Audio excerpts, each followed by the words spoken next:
বিপ্লব সেই বিপ্লবে কে বা কারা এটা ঘরে আমরা জানি না। আমরা তিনজন জনপ্রতিনিধি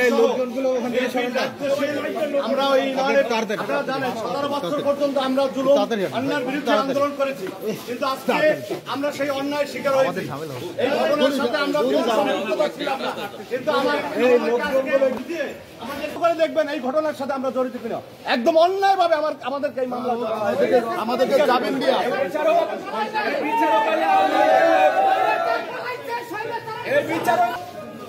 ওনার দ্রুত প্রত্যাহার চাই। এই বরগুনা থেকে ওনার দ্রুত প্রত্যাহার চাই। উনি ন্যায় বিচারে আমাদেরকে মিথ্যা মামলায় একটা আমাদেরকে জেল হাজতে এই ঘটনার সাথে আমরা জড়িত না। আল্লাহরে হাজির নাজির করে বলতে পারি যে এই ঘটনার সাথে আমি মিলন মেম্বার কোন প্রকার জড়িত না।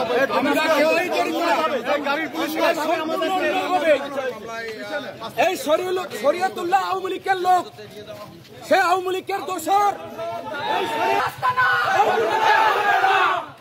শরীয়তের রাস্তা না, শরীয়তুল্লাহ রাস্তা না, শরীয়তুল্লাহ রাস্তা না, বরগুনাতে হবে না।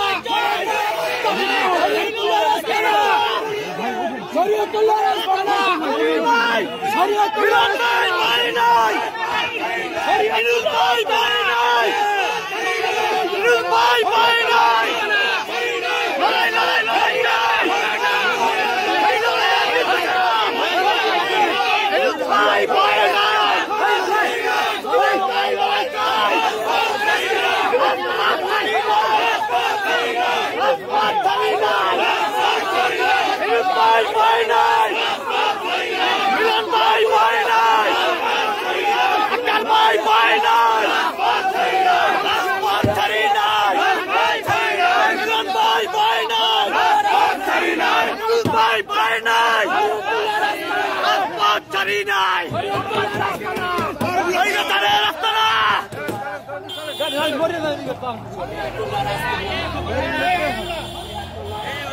বরগুনাতে হবে না।